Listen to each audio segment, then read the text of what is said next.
வணக்கம் ராமசுகந்தன் சார். வணக்கம்.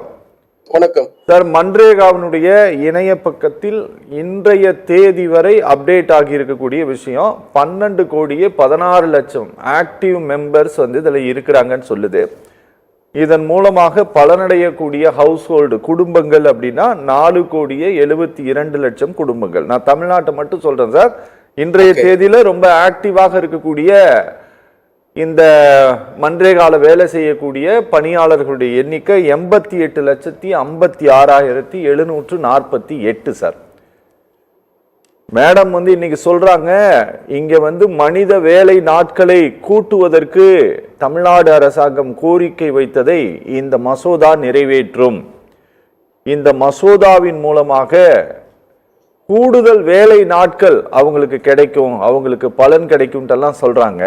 ஆனா காங்கிரஸ் இந்த பெயர் மாற்றத்திற்காக மட்டுமே இந்த விஷயத்தை எதிர்க்கிறதா அல்லது வேறு ஏதேனும் காரணங்கள் இருக்கிறதா? அதாவது பாஜகவோட அஜெண்டாவே இந்தியால மகாத்மா காந்தியோட பெயரை மறைக்க வேண்டும், அதுதான் அவங்களோட அஜெண்டா. ஓகே. அதாவது விக்சித் பாரத்னு ஒரு டேர்ம் வச்சுக்கிட்டாங்க. அதாவது வளர்ந்த இந்தியா அப்படின்னு. விக்சித் பாரத் வளர்ந்த இந்தியா. இந்தியா எந்த குறியீட்டுல வளர்ந்திருக்கு சொல்லுங்க? இப்ப ஜிடிபியோட கணக்கீடு பாத்தீங்கன்னாலும் பழைய ரேட்டை அவங்க மாத்திட்டு புது ஃபார்முலா வச்சு ஏதோ இந்த வளர்ச்சியை கொடுக்கறோம் அப்படின்னு சொல்லிட்டு இருக்காங்க. அதே போல இன்னைக்கு டெல்லியில பொல்யூஷன் பயங்கரமா இருக்கு. அங்கேயும் அந்த ஏக்யூஐ இண்டெக்ஸ் வேற ஒரு ஃபார்முலா மூலம் நாங்க பார்க்க போறோம் அப்படின்னு சொல்லி ஒவ்வொரு இதுக்கா இவங்க ஒரு மாற்று ஃபார்முலாவை கொண்டு தங்களால தான் முன்னேற்றம் அடைகிறது அப்படின்னு தான் இந்த விக்சித் பாரத்தே ஒரு பொய்யான ஒரு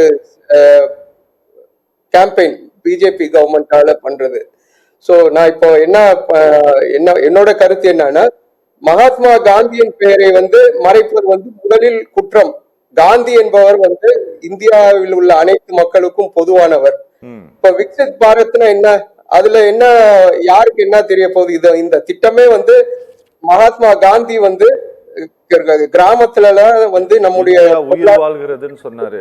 கிராமத்தில் தான் நம்முடைய இதயமே இருக்குது, இந்தியாவின் இதயம் இருக்கிறது என்று கூறியதால் அவரை கௌரவிக்கும் வகையில் காங்கிரஸ் அரசாங்கம் அப்போ யூபிஏ கவர்மெண்ட் மகாத்மா காந்தி பேர்ல இந்த திட்டத்தை கொண்டு வந்தாங்க. அதுல கிராம பஞ்சாயத்து யாருக்கு வேலை தரலாம், என்ன மாதிரி வேலை செய்யலாம் அப்படின்னு பஞ்சாயத்து தலைவர்கள் முடிவு செய்துக்கலாம். ஆனா இப்போ இவங்க கொண்டு வந்த திட்டத்துல பாத்தீங்கன்னா எல்லாமே சென்ட்ரலைஸ் பண்ணப்படும். மத்திய அரசு எந்த கிராமத்துக்கு வேலை தரணும்னு நினைக்கிறாங்களோ அங்கதான் அவங்க ஃபண்ட் அலோகேட் பண்ணுவாங்க, அங்கதான் ஒர்க் அலோகேட் பண்ணுவாங்க. முதல்ல மாதிரி பஞ்சாயத்து தலைவர்கள் சுதந்திரமாக வேலைகளை தேர்ந்தெடுக்க முடியாது. ஒவ்வொருத்துக்கும் மத்திய அரசாங்கத்திடம் கையேந்தி கொண்டுதான் பஞ்சாயத்து இப்ப இல்ல மாநில அரசு பஞ்சாயத்துக்கு பதிலா மாநில அரசு மத்திய அரசிடம் கையேந்தி கொண்டு இருக்க வேண்டும். அதாவது எங்க ஸ்டேட்ல இந்த அமௌண்ட் ஆஃப் வில்லேஜஸ்க்கு ஒர்க் அலோகேட் பண்ணுங்கன்னு சொல்லி கேட்கணும்.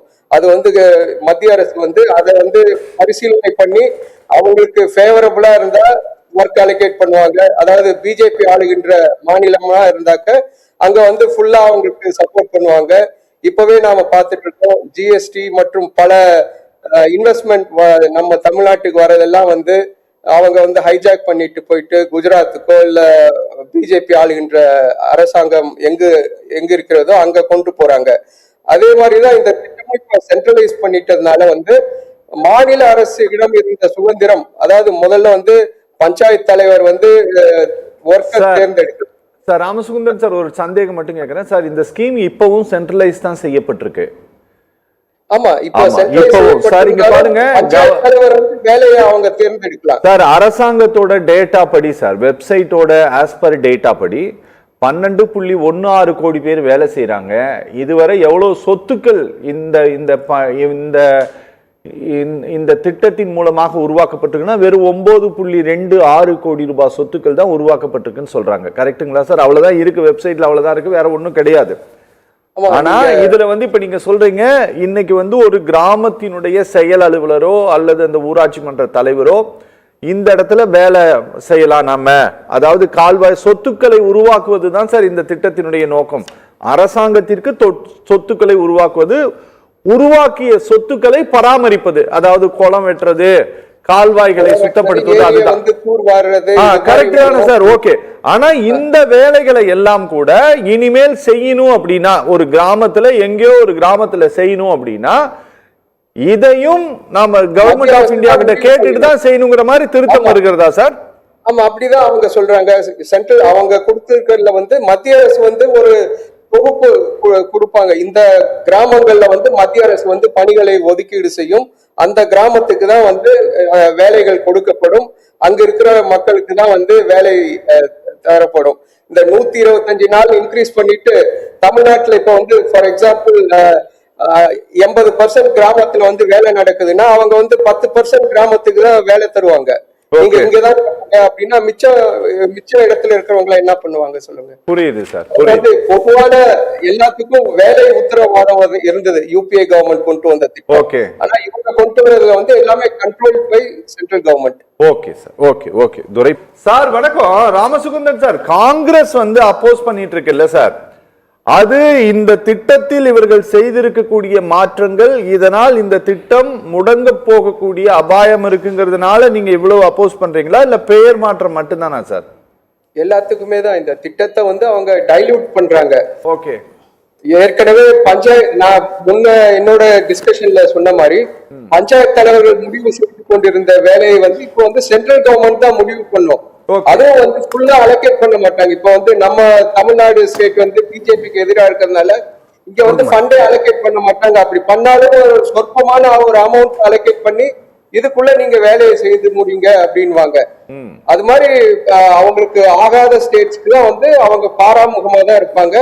இந்த திட்டமே வந்து மத்திய அரசு வந்து இன்னொரு ஒரு திட்டத்தை வந்து தங்கள் கைப்பிடியில் வைத்துக் கொண்டு மாநிலங்களை வந்து பிச்சை எடுக்க வைக்க வேண்டும். அதுதான் இந்த திட்டத்தின் குறிக்கோள்.